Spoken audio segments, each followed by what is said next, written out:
The third and the last poem I'm going to read is called Am.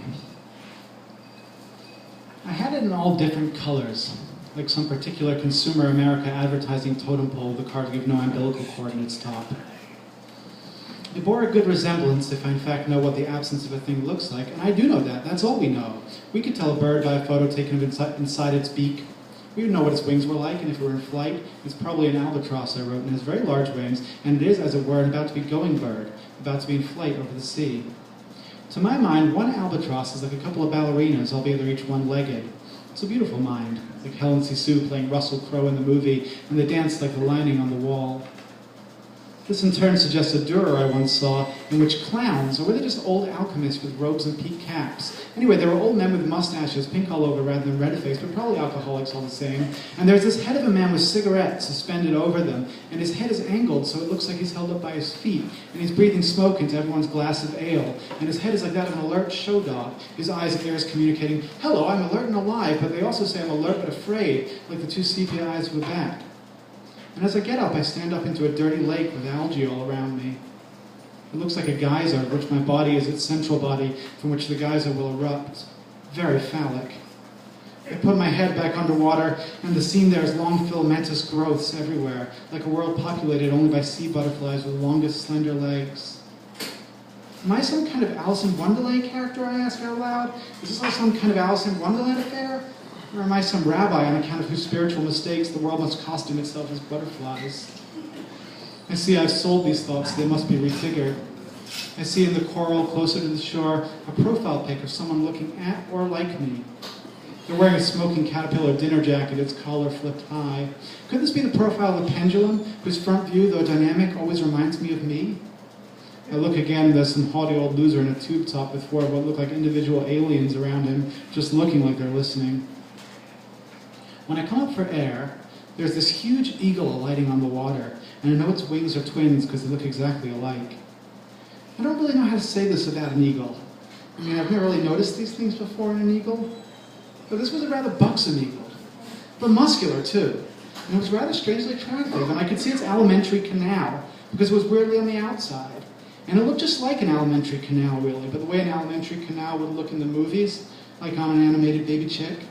And I remember indulging in that thought, turning the eagle into a kind of parrot in my family coat of arms, though all in all my family's coat is filled only with the image of golden hair overwhelming everything.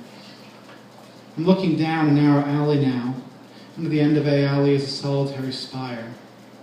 Very phallic.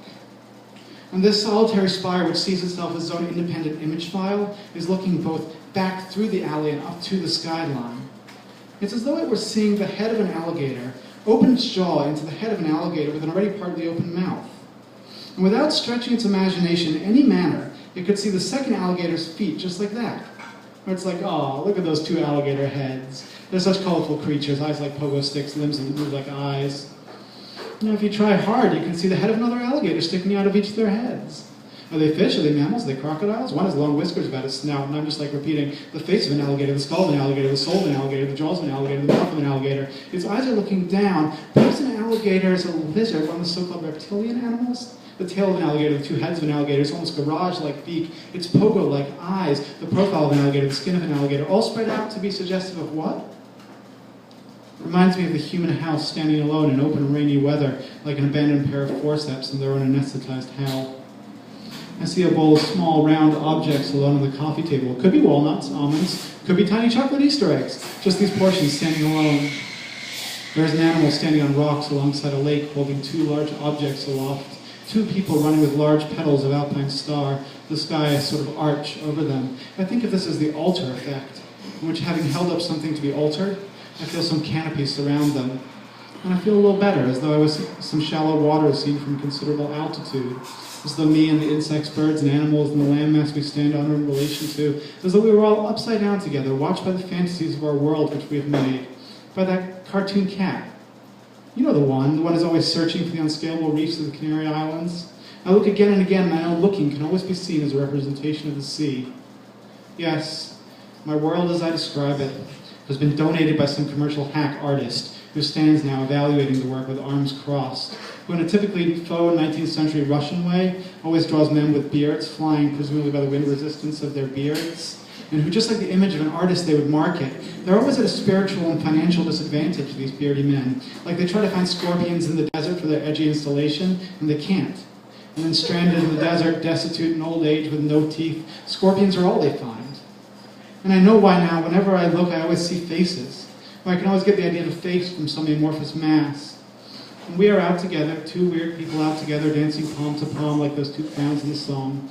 I remember being at the Eiffel Tower and still managing to see a bug. I always manage to see a bug somewhere. And when I see a second bug, I always notice the bug I first saw was the dominant bug. And I always remember my neighbors saying how ants are like us hierarchically. They change jobs like we do. And remember that they aren't perfect. I'm always having to remind myself of that. The bugs aren't perfect. Bugs aren't perfect. Symphysis pubis, a changed expression. We are not good people. Crude in the middle, not good. What sort of joint is this? It's exactly what it looks like. It's the kind of joint where they erase the braille for vulva from the book, but leave prostrate in there. Not good, these people. These faces inquisitive, yes, but too amused by the nasty things I'm about to say just because I can. Too amused that you're holding a picture too far away to be seen, and that actually makes me more interested in it.